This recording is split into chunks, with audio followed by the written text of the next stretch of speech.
It's Wednesday, the 6th of September.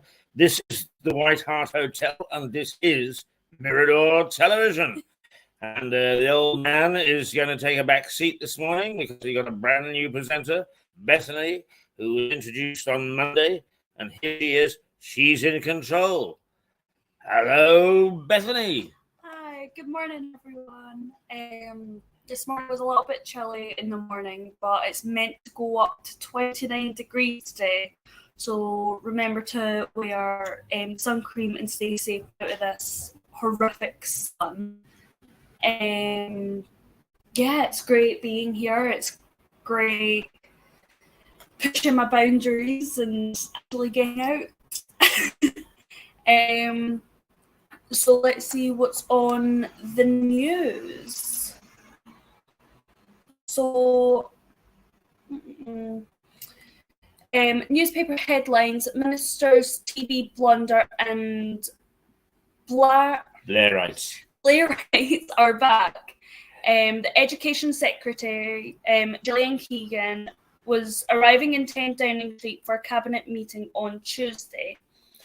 The Metro accuses the minister of a concrete bungle in the way they've handled what describes as the school's buildings chaos.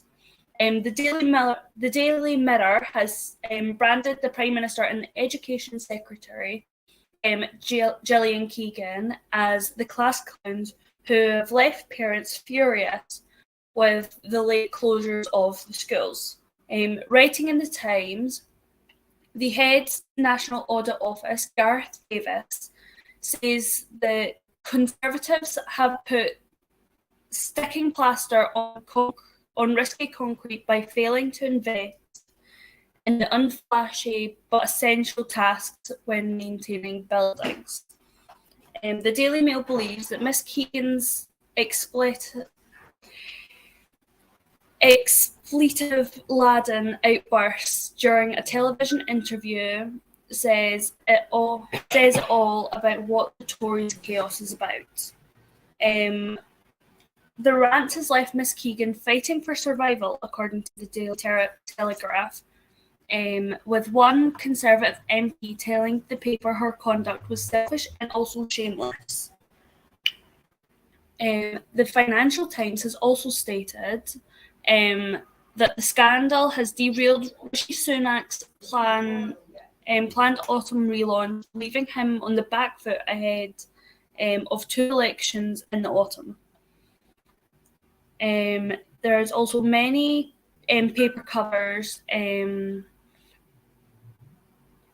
number of paper covers, Sir Kent Stammer's reshuffle of the Labour shadow cabinet as well.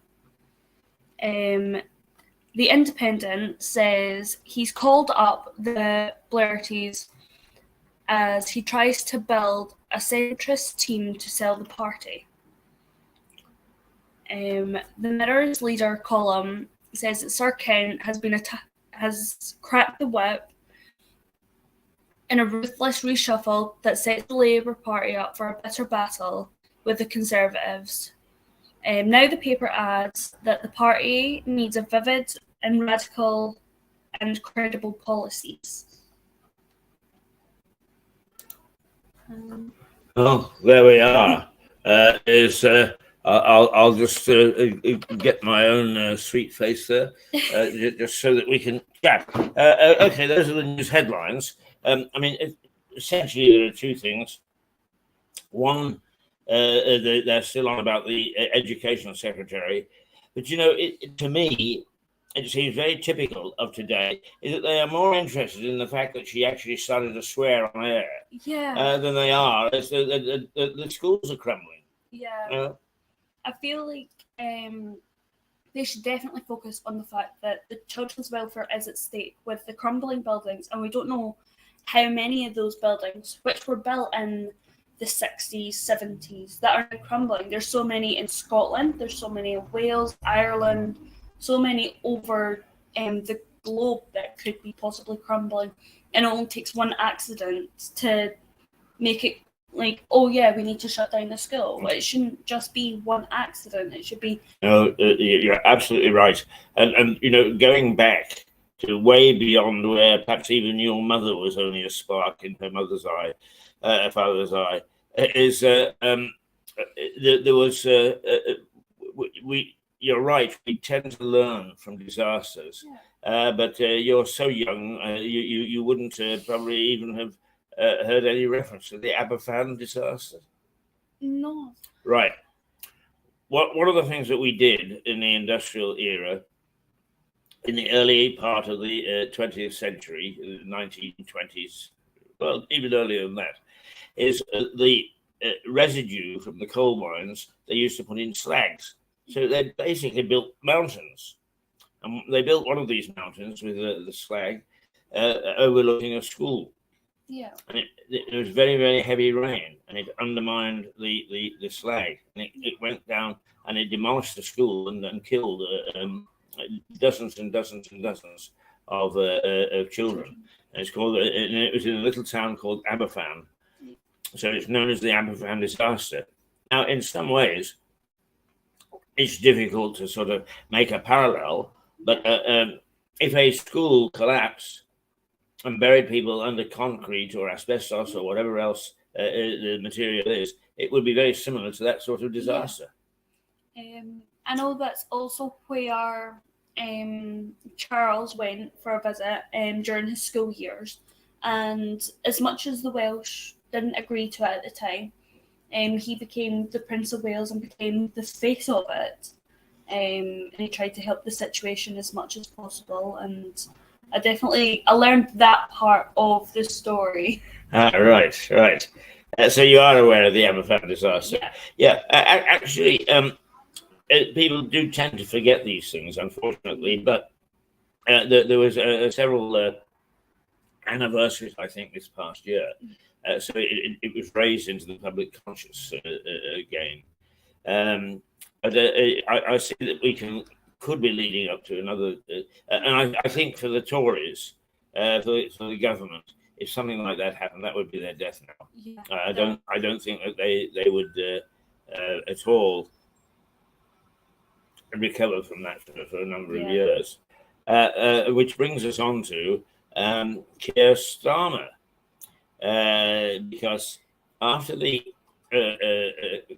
Corbyn years, Corbynistas, as they were called, and a very, very marked swing to the left. I mean, a real swing to the left. The Labour Party were virtually wiped out. Yeah. What the papers are saying is that Keir Starmer has now brought back Blairites. Now, do you understand the concept of a Blairite? No, right, okay. Because once again, much of this happened before your generation. In fact, Tony Blair, I think, was elected in 1997. Some good things had happened because we actually had our MP up until this last election, Norman Baker, elected. And Norman turned out to be a very, very, very good constituency MP. What that means is that he didn't just sit on his backside up in Westminster. He got out amongst the people. He was down here. He had a presence. He helped people, and he was respected for that. Not only that, he's a friend of mine. So Oh, he's, wow. he's a real bugger. In the House of Commons, he laughs at himself. In his first year, he asked more questions at Prime Minister's Question Time than any other member of Parliament, and he actually set a standard because all sorts of things that anybody wasn't concerned about is Norman Doe in there. But Tony Blair swept the country.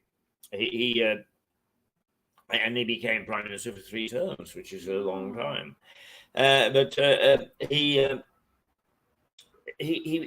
made the Labour Party a moderate party, and it was known as a Blairite party, named after him, because they modified a lot of their left-wing tendencies. In fact, probably they became sort of almost left of Liberal Democrat, or was it Liberal at the time? I can't remember, but generally speaking, they moderated their views and their policies on a lot of things. And what they're suggesting, what these headlines are suggesting, is that Keir Starmer is beginning to embrace Tony Blair's philosophy, and try to get away from this Corbyn factor, extreme left wing. So that's what that is all about. Ooh. There's definitely, from where the government is standing so far, I have no idea what the plans will be for this incident, but there's definitely going to be one accident. There might be hundreds, and then that's going to be on them for not protecting the children, which is a part of their job, especially for the education minister. Yes, that's right. I mean, this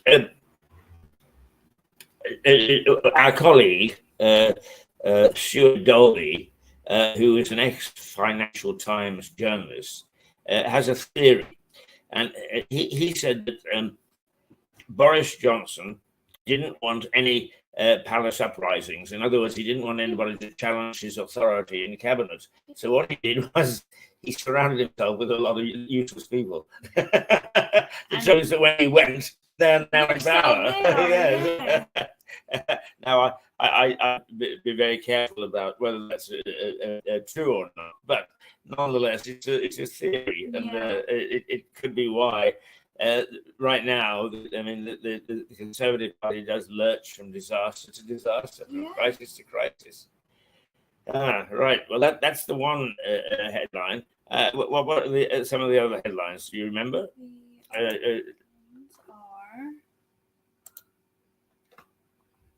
That no cash for school repairs and the Labour tax pledge. Right. Now that was yesterday's headline, but let's just try clicking on that and see what happens. No, it's still the same. Okay. Well, let's just look at the headlines the way that they are. Scroll down a bit. Scroll down on the. That's it. Go on that, and then scroll down. Here we go. Right. So, Times. The head of the National Audit Office, Gareth Davis, says the Conservatives have put sticking plaster on risky concrete by failing to invest in unflashy but essential tasks like maintaining buildings. What? Why haven't they been maintaining the buildings if the children are the main priority, as they said that they are? And then from COVID and having to do e-learning, which a lot of GCSEs, A-levels, national 4s, 5s, etc. in Scotland, they were completely downfall. Why in that time that they couldn't, even with like the meters apart and everything, repair, like, okay, team A repairs this side of the building, team B repairs this side. Separate everyone into teams, so then they are still meters apart. They're still repairing the buildings at the same time if they knew all along that they were like sticking plaster just straight on. Yeah, I mean, you raise a very good point, and the fact of the matter is that Westminster, and I say Westminster because government at two levels. Yeah. One is the elected people who ponce around, making lots of statements and so on, so not knowing whether they can fulfill them or not. And then there is the civil service, Whitehall as it's known, who actually implement these things. And really, in some ways, it's a joint operation because basically what happens is that the civil servant is assigned to a minister, and what he says is, Bethany, I draw this to your attention today. So the cabinet minister doesn't necessarily choose what he's going to look at; it's put in front of him. Yeah. So I think there is a lot of fault to be laid at the feet of the civil service, who should have been more on the ball. Yeah, they should have definitely brought it to people's attention sooner before buildings started crumbling. Yeah, because I think that you're absolutely right. As school children, and at my age, I don't have sympathy with the young. Well, you know that way that I yell at you is but the fact of the matter is school children have had a particularly rough time because of COVID and lockdown, and there is no question. And let me ask you this, because you're young and you will take a different view probably to me, but life has definitely changed. Now that we've come out of lockdown. Would you agree or not? Yes. Whether it was the results, a lot of people couldn't go to university to drive on what they wanted to do. A lot of people are doing now apprenticeships compared. A lot of people are preferring to do stay-at-home work as well. It gives them a chance to take care of their children. Even I know a couple of people who have started their own businesses now. They've started thriving them up, and it seems to be going really well for them. And yet, yesterday, HSBC, the bank, and one other financial institution ordered its employees to go back to work to the office at least 4 days a week. So what the bosses think and what the workers think are two different things. Yeah. There definitely needs to be some communication within it. Let's say you're part-time doing 4 days a week, that means you're in office all day. If you need to have childcare or whatever, then that should definitely try and be put in a little bit more. And it's like, okay, come into the office, 2 hours, you're doing this task for today, go home, and this is your jobs to do. And then it's, okay, so I can leave child with anyone who they trust, who normally looks after the children, with them. And it's like, oh, like, you know, going for 2 hours. I know that sounds a bit controversy, but it should help if there was definitely, they sat down with each employee. I was like, okay, what's the situation at home? What's the situation, like, even they might be doing online university and things like that. Yeah. And it's, okay, we'll wrap around. I think you touch on a very real issue, and that is that the top bosses have lost contact, lost touch with what the staff, the workforce, is thinking or going through. And I find this actually true of government as well. I think they've lost touch with the people. They really have. And the moment that happens is we're in trouble. Yeah. Incidentally, talking about governance, I haven't heard much from the royal family. Yeah. Have you seen anything recently? I've heard a lot of people coming forward that Meghan Markle isn't as nice as what she puts as a public front.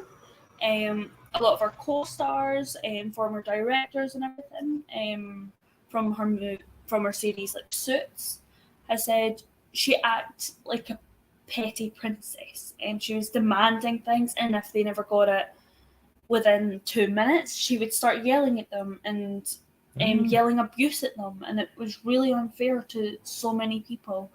And I heard a lot of stuff where she researched about Diana, and she used some of that stuff, like in some of her interviews. She said she put her pregnancy test next to a lock of Diana's hair.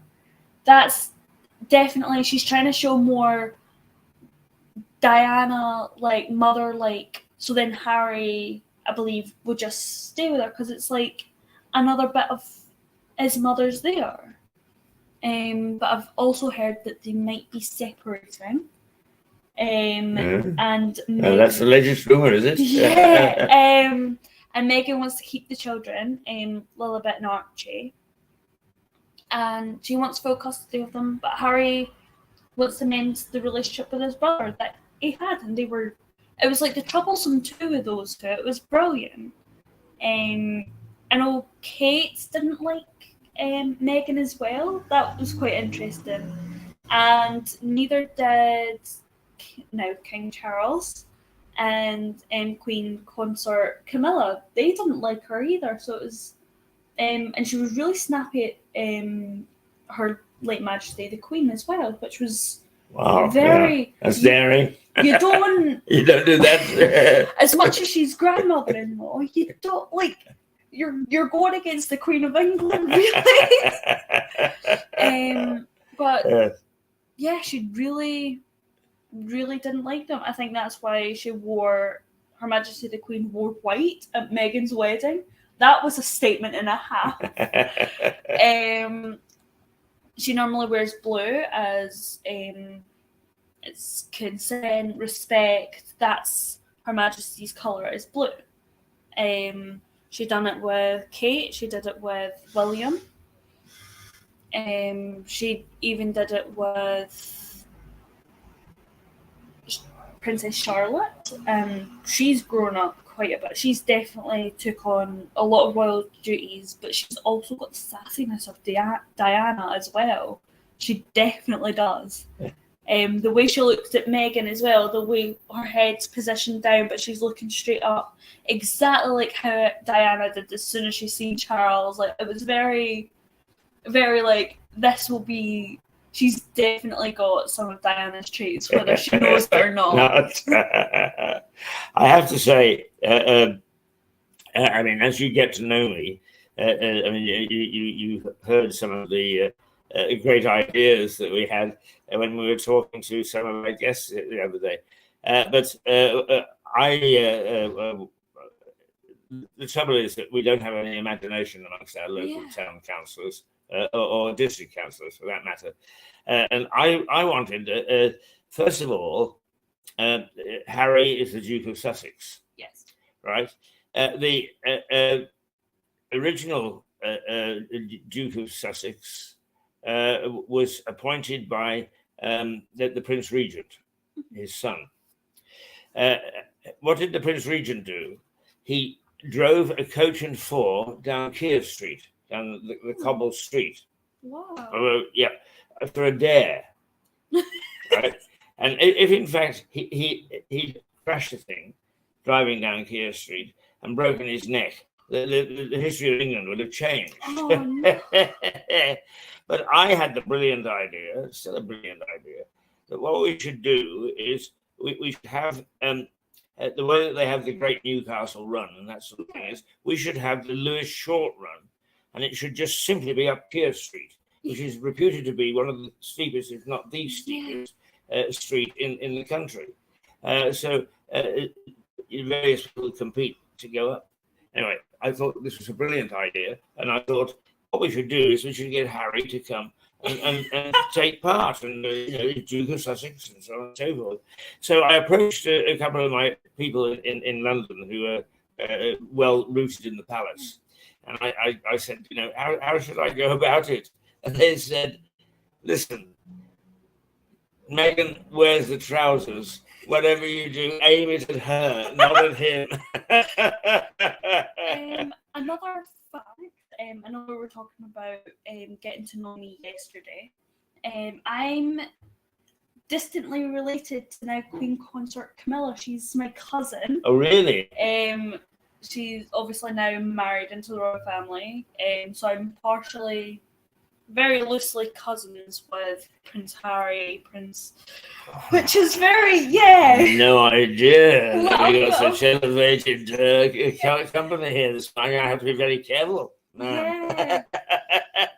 Well, you know that she lived just about 3 miles from here. Oh, wow. Yeah, she was raised in the village of Plumpton, which has the race course. So it's I mean, strangely enough, the royal family, through Harry's appointment by the Queen and through Camilla's childhood, are very strongly connected to the Sussexes. That we have, whether we like it or not. Yeah. Yeah, but now, how did we get onto that topic? We were talking about what were we talking about? It was the loose theories and updates on what the royal family has been. Oh, that's right. Yeah, that's right. Well, I mean, some of your thoughts are very interesting, and some I hadn't heard before. I have to say. So your look at them is very interesting. Let's take a look at the headline, shall we?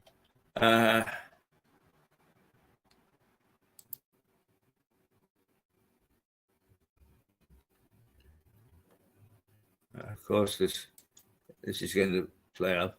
Oh, there we are. Blairites are back. So the Daily Mirror brands the Prime Minister and the Education Secretary, Gillian Keegan, the class clowns who have left parents furious with the late closure of schools. The head of the National Audit Office, Gareth Davies, says the Conservatives have put sticking plaster on risky concrete by failing to invest in unflashy but essential tasks like maintaining the buildings. Now, it is always interesting to know what's going on behind the scenes. Yeah. When I look at, as I go around, I don't go around because of the limitations of my walking, but I don't get around quite as much as I used to. But I go past schools now and I look at them, they look okay to me. All this is taking place on the inside, is it? Yeah, I think so. With as much as school kids might not back then, and I'm not saying that I did, definitely if my teachers were watching, the kids used to throw like their backpacks right up at the ceiling, and the ceiling tiles would just really fall. It's always been they either get tucked up into the roofing of the attic, or they would just fall down. We would all laugh, and we would have a bit of tile for today. And it was that small thing, but it was so entertaining to have that because we could just throw it about. And not saying I did that. No, I know a few people. Oh, Bethany, you're so pure. But the difference in attitudes and so on. As I went to school. Well, I mean, I first went to school in 1944 while we were still at war.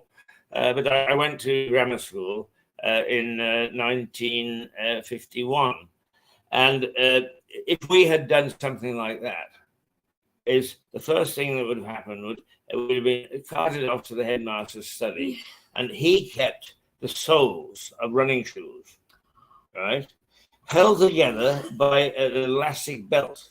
Oh. And you bent over, and you got 6 of the best, and believe me, it hurt.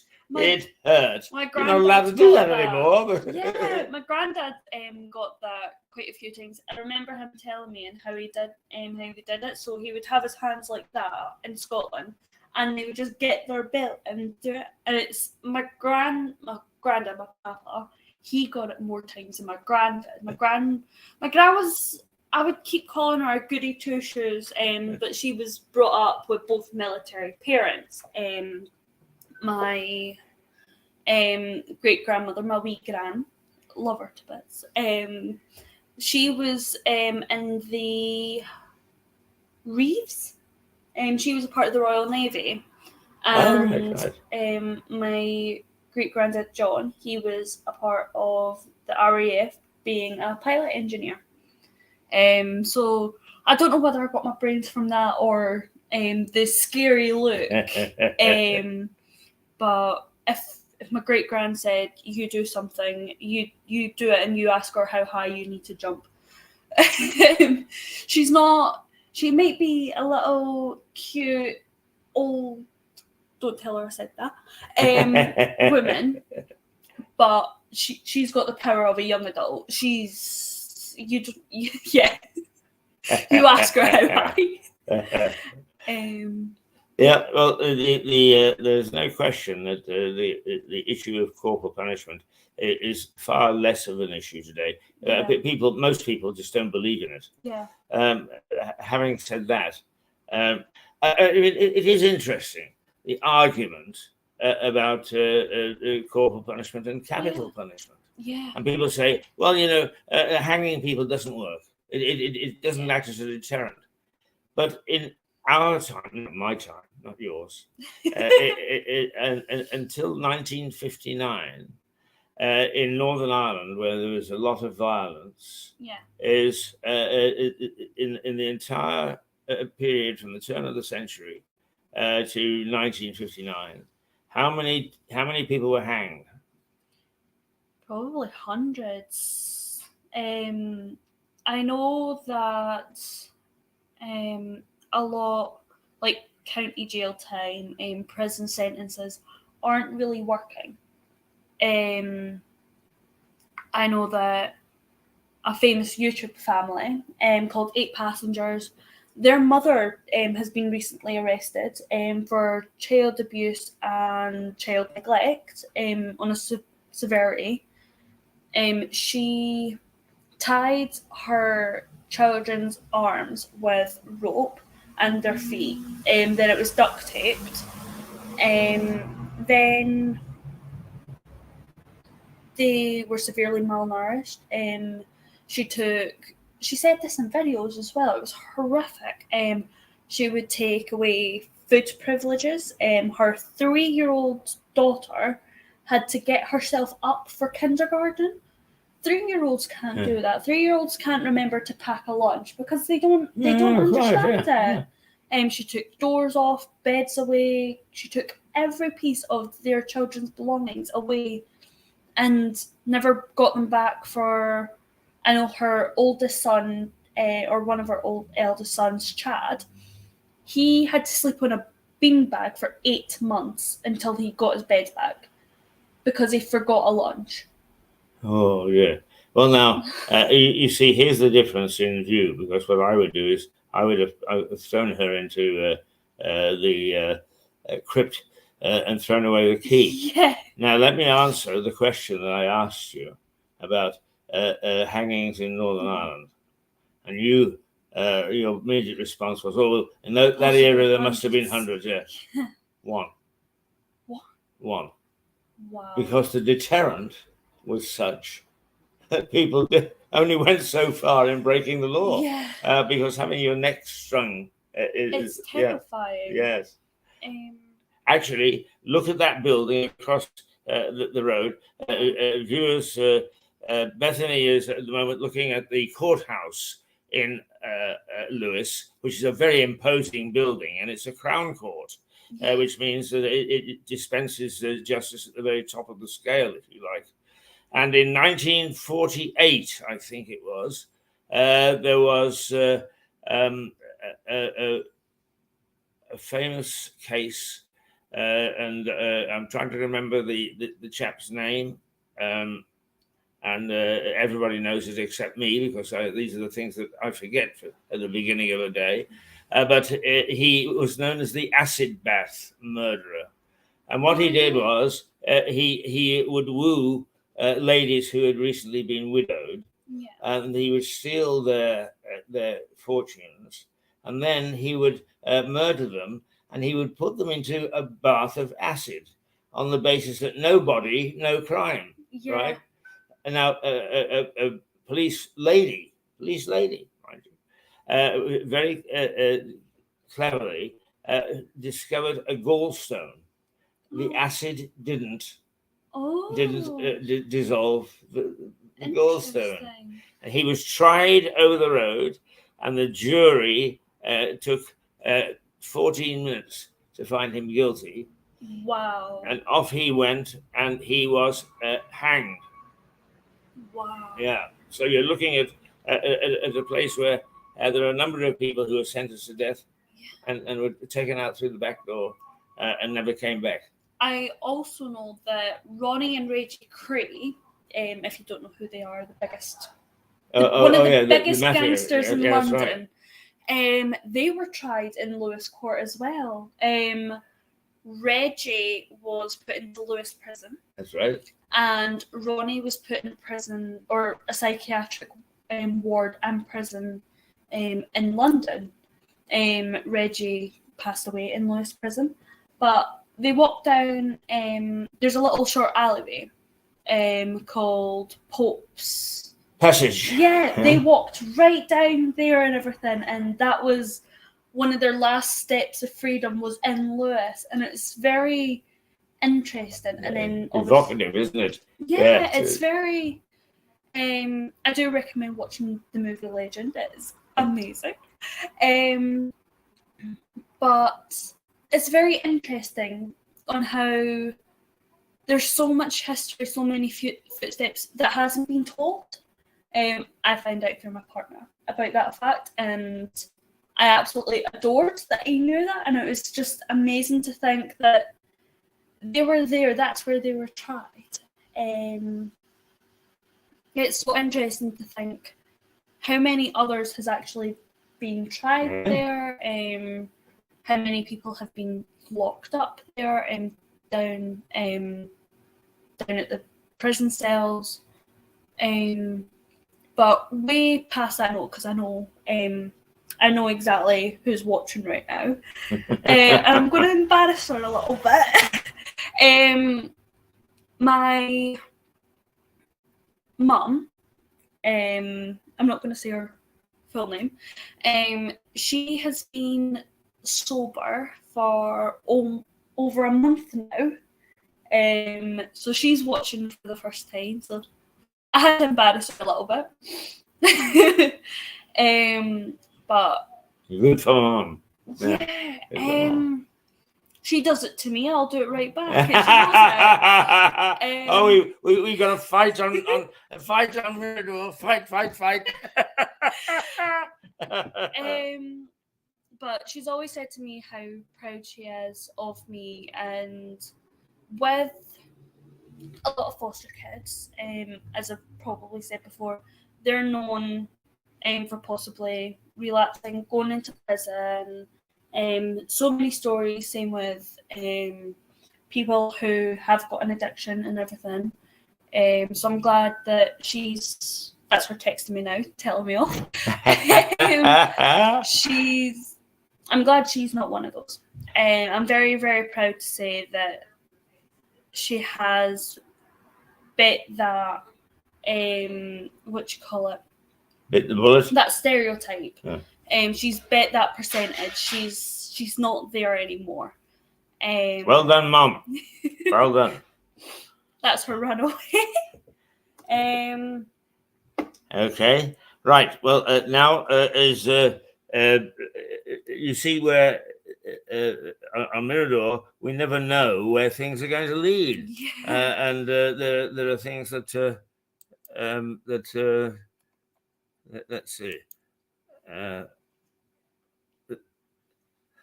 Now, something which upsets me, Yeah. and I had a rant about it yesterday while you weren't here, right? Is it's just the Daily Mirror brands the Prime Minister and the Education Secretary, Gillian Keegan, the class clowns. Right, okay, then goes on to say left parents furious over the late closure of schools. And that's quite right, it's understandable. Yes. But I wish people would get off this class business. Yeah, You know, I've been to 60 countries in the world. I worked in 40. I've lived in Lewis since 1990. I've really been around the world, and I've met all sorts of people, lovely people. And this business of class is all in people's minds. Yes, I do agree. It's not a classroom. No one's the teacher. They're adults. They should understand, especially even though I'm 19, I'm still very, very young. It's so frustrating because it's like, okay, so in a classroom, not many people are heard, not many people are seen. Certainly, young people like me who've got views about this are not being heard. We're just getting thrown over like a towel, just right over their shoulder, and they're not understanding how important it is for young people to get heard. Because if Alexander Graham Bell, so many people judged him, was like, oh no, you can't make a light bulb, there's no such thing, don't be daft. And then he did it, and people were like, oh, we knew you could do it. That it's so the sycophants, yes. Yeah. Oh yes. We're not getting heard, certainly, and we're definitely class clowns. It's not a classroom.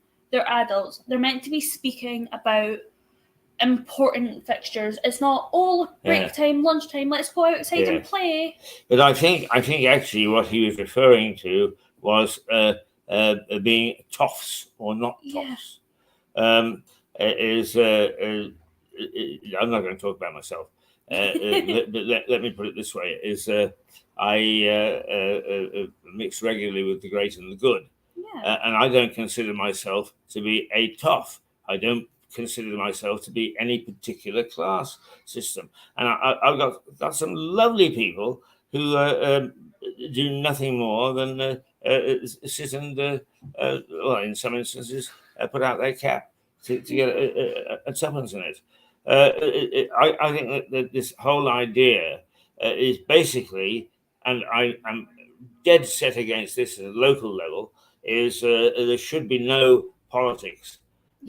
Our local councillors should work for the good of the community and put aside all this rubbish that they spout. So I'm really dead against this whole idea that the Mirror is propagating of toffs and no toffs. It's nonsense. Yeah, I completely agree with you. I think there shouldn't be upper class, lower class, middle class. That was, if I may say, decades ago.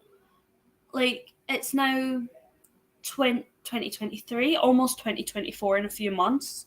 And so many people are getting jumped about. It's not fair. You shouldn't be judged because you're rich or you're not. You can afford a yacht or you can't. It doesn't matter about a silly boat or money. It's about people's personalities coming together and sorting an issue that's arisen. I don't like silly people being in power. Now that sort of level I can well do without. And unfortunately, now some people set out as an ambition just to get into power, and they don't know what the hell to do with it once they're there. It's very, very distressing. They don't have a long-term plan, which is very unfortunate. Financial Times says the scandal has derailed Rishi Sunak's planned autumn relaunch, leaving him on the back foot ahead of 2 by-elections this autumn. As the by-elections, traditionally people ignore. It isn't representative. It's a chance for the electorate to spank the politicians and so on. Yeah. So it will be very interesting to see what the results of these Yes. two by-elections are. Definitely. One, of course, is in the constituency. I think it is Miss Doris, and it has been held by the Conservatives for something like 100 years or 200 years or something, and it always has a massive majority. And already they're saying that that's going to be overturned. Interesting to see. Interesting to see. It'll be very interesting to see as well what his autumn plan is. I know certainly he hasn't really heard much about this autumn plan that he's set in place. No, you're absolutely right. I mean, to be quite honest with you, I think next year is the election, isn't it? Yeah. The general election, and I don't think that he's left enough time to change significantly anything that he's set up. He's definitely not left like a perfect footprint, certainly on the government. So it'll be very interesting to see how those polls turn out as well.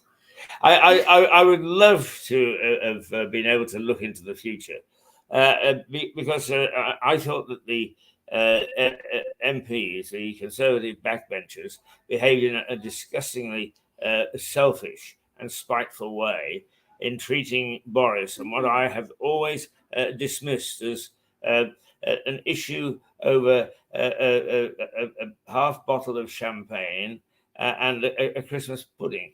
Yeah. They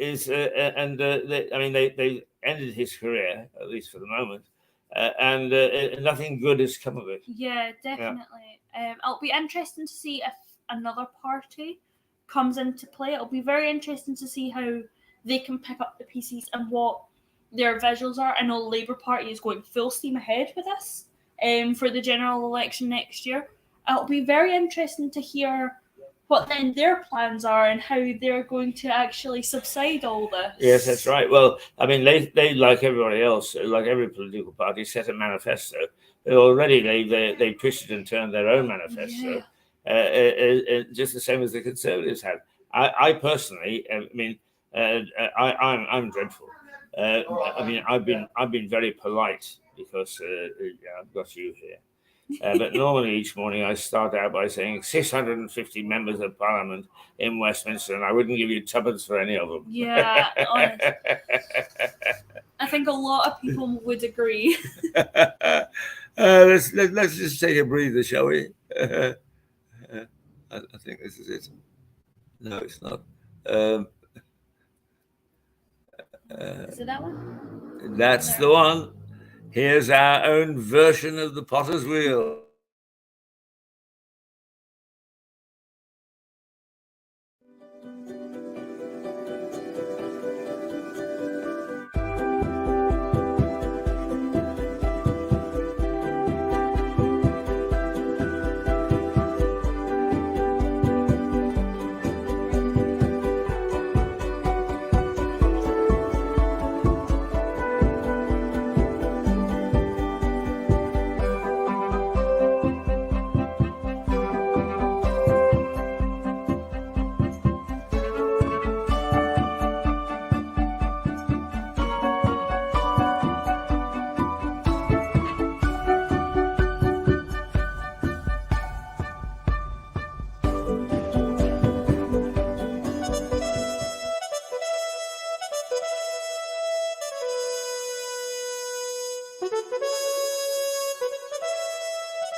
Well, welcome back to Mr. Keith and our Beth.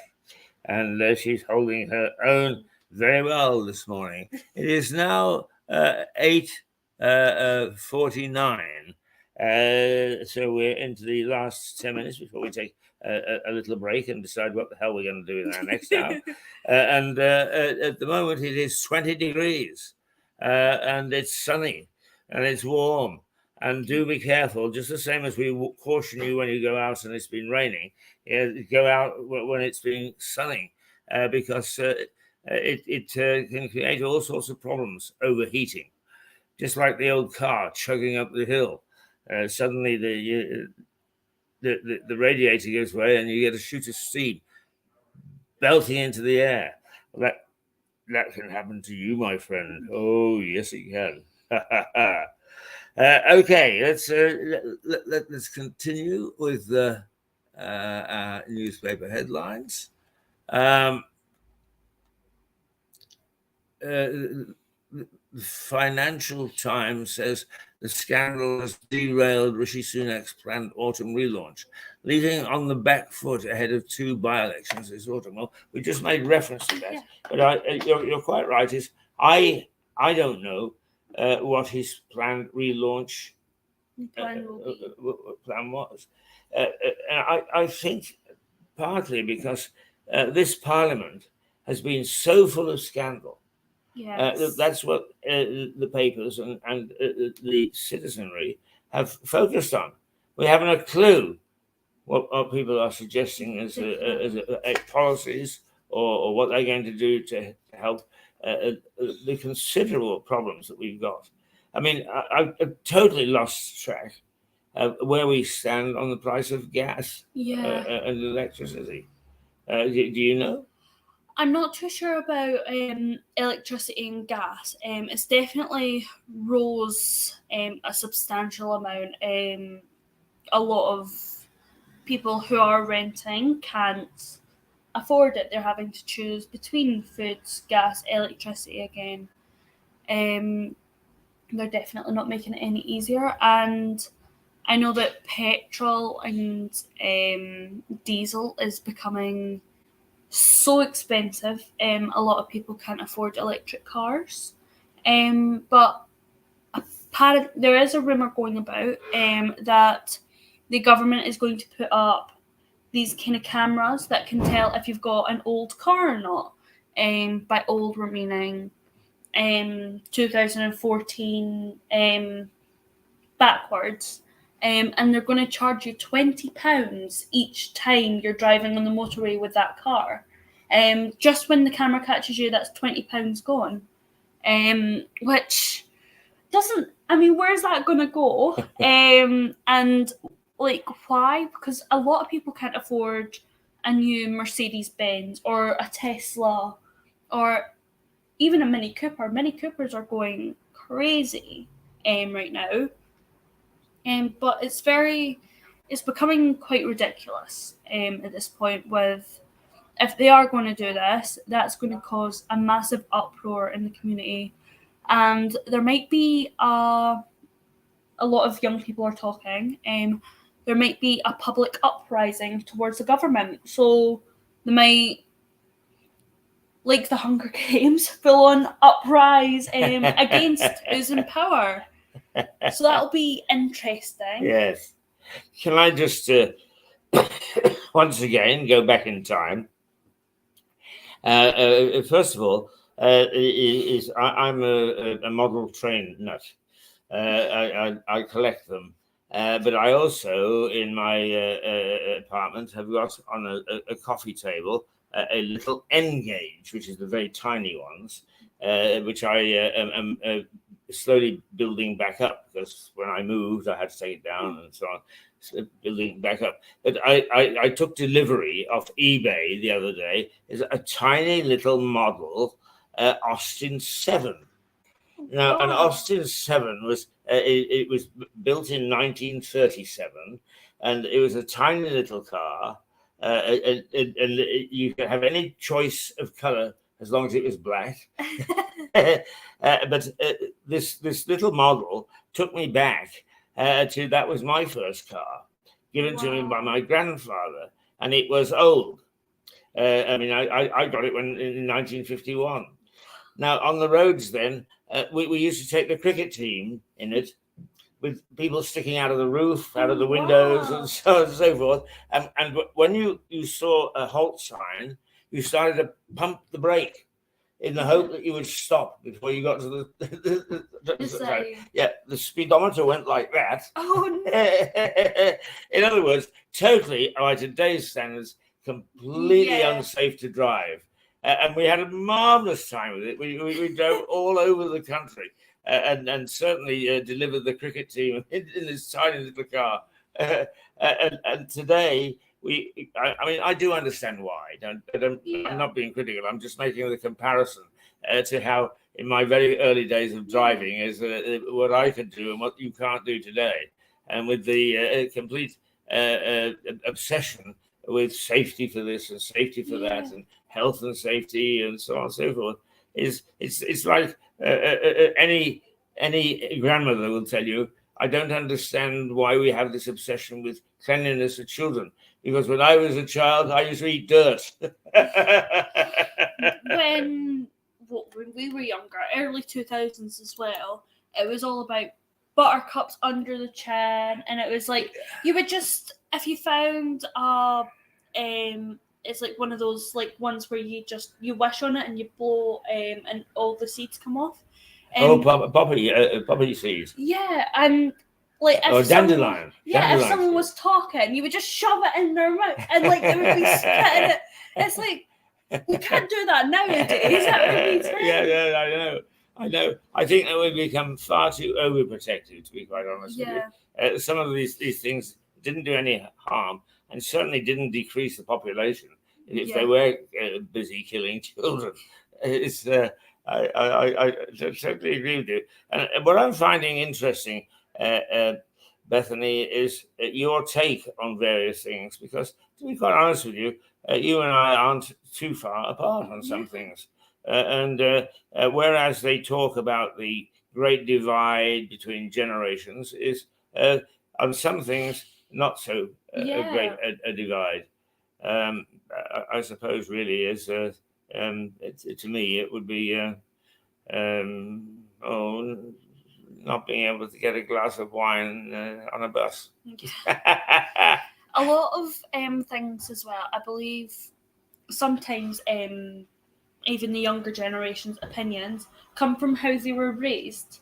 So because I was gladly raised by my two amazing grandparents, I'm so grateful for that.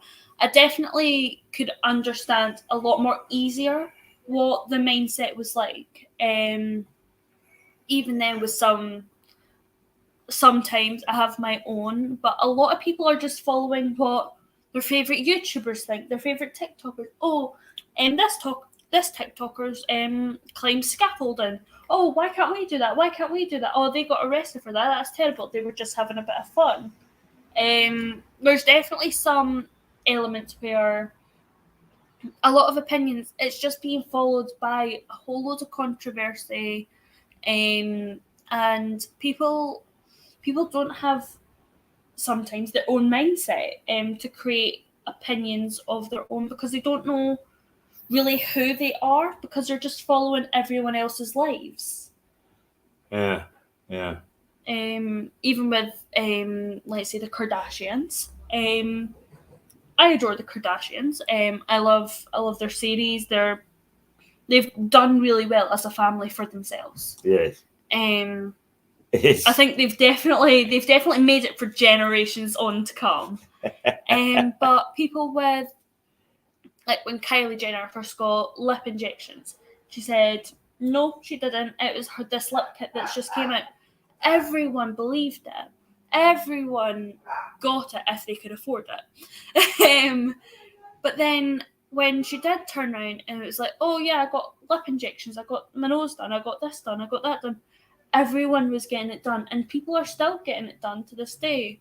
A lot of punk rock, like Mayday Parade, My Chemical Romance, everyone was so into that, especially early 2000s and things. People were dyeing their hair. Oh yeah, I want to look like Gerard Way. I want to look like Linkin Park. I want to look like this person. Yeah. They didn't have that own mindset for, oh, but I suit this colour. Oh, I suit red. Do you know, I'm going to keep dyeing my hair red. Oh, I suit blue. It's wacky. It's different. I'm going to keep dyeing my hair that colour. Yes. Dyed hair, dyed colours is particularly evocative for me, because it's quite often is oh tut tut tut tut, oh look at that dyed hair. Yeah. Just the same as some people go tut tut tut, look at his bloody hat. It's like. But when I was in Romania, I worked with a lady who was a good 45, and she had purple hair. And we were sitting down having a drink one night with a group of people, and I said, is why would you follow this sort of fashion? And she said, I'm not following fashion. She said, during the Ceausescu era, those of us who were resistance, because he got such a clamp down on communication, needed to let one another know who we were, and that's the way we did it. Because they'd cut themselves off totally from the West. They didn't understand. All they thought was it was just a silly nonsense Western manifestation to have dyed hair. So what we did, we used it to identify one another. It's very cool on how people's creativity has came about nowadays with makeup, some crazy glow in the dark, charms all over nails. Some dyed hair. I've seen quite a few where it's like rainbow glow in the dark. I really wanted that when I was younger, but now when I'm looking at it, I'm like, I'll just stick with the normal baseline temporary colors, and if I want to dye it, that's just me letting go of my creativity. And it's like, oh yeah, wouldn't this look cool? Hair always grows back. Nails always grow back. So many things always do. I hate it when people dye their eyebrows, because that just is like, so you've got blue eyebrows. I see. Is your dad a Smurf? But with hair, so many young people are doing it to express themselves because they don't really understand in this world with social media nowadays. All they do is get, oh, you dyed your hair blue because Kylie Jenner dyed hers mint green. You done this because someone else done it. Where it wasn't maybe that fact. It was just because they like that color, they love it, they feel connected to it in a way. It's like, oh, okay. Red. A lot of people, some of my friends, have said that sometimes it boosts like your confidence and your personality. Like you become kind of more settled. Like sometimes it just kind of expresses that way of, okay, I feel like I need to change. This is how I can do it, and this is how they can control that. So I can perfectly, obviously, understand dyeing your hair, not dyeing your hair. I definitely had bright blonde highlights when I was younger and clown red hair, but that was something. But even for me, I really want to dye my hair again blue. Just, I want to see how it would look. Here's a challenge for you. Try dyeing my hair. Oh, green would look great. Where are we? Oh, we're actually up to 9:03. We're so busy enjoying talking. What we're going to do now is take a 10-minute break, and we'll be back with some more fun and games. So let's find our exit here. Where are we? No. That's the one. So say toodle pip for a moment. Toodle pip for now. Toodle pip for now.